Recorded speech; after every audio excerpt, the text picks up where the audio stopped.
Hey friends, it's Minerva. Welcome back to the Mysterious Ripley House where strange and wonderful unusual things happen. And let's dive right in with episode 13. To find out whether or not Tim decided to scoot, lickety-split, with the letter, you will have to tune in tomorrow, because today we find out what was to the left-hand turn that was making Jim so nervous. "Ooh, let's not go down that way," Jim said. "Really, let's not." Audrey and Raphael looked at each other. They gave each other a knowing nod. "They are going to go left, Jim," Bianca said. "Oh, please don't," Jim said. But Raphael was already off like a shot down the hallway. He couldn't wait to find out. He reached a room on the left in a twinkling. Then Raphael looked around in surprise. He was disappointed. Quite disappointed. He'd been expecting a ghastly monster, or a terrible secret, or something disgusting, like rows and rows of Brussels sprouts. Well, actually, it was something like rows and rows of Brussels sprouts. It was rows and rows of beets. "Huh?" Raphael said. He scratched his head and looked around. The room was just a storage room for thousands of dark red root vegetables. Raphael wondered if Jim actually knew what was down here. There was nothing scary about beets. Maybe Jim was allergic. Audrey and Bianca and Jim entered a few minutes later. Jim wrung his hands and kept whimpering. "How come you didn't want us to see a bunch of beets?" Raphael said. "They're my collection," Jim said. "You have a collection of beets?" Bianca said. "Yes." Bianca didn't understand what was so terrible about some beets. "Well, now you know my secret," Jim said, "so I may as well tell you.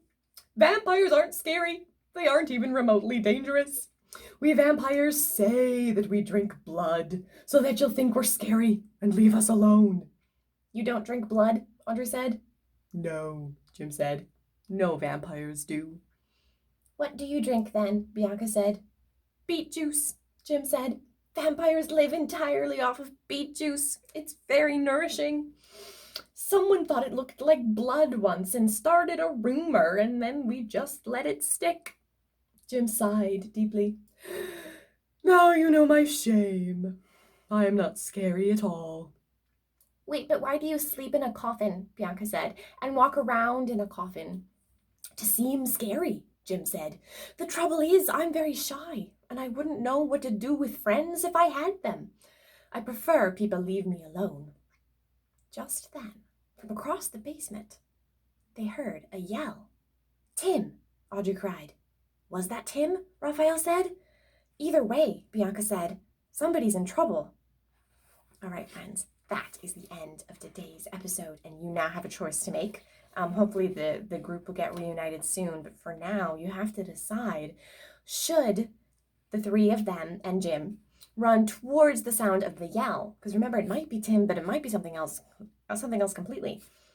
Should they run out of the basement and up the stairs back to where it's light and safe and hope that Tim joins them there? Or should they try to run straight towards the troll lair, even though they're not completely sure where the troll's lair is? All right, that is it, friends. Remember to vote. Remember to tell a friend about the adventure and bring them on in.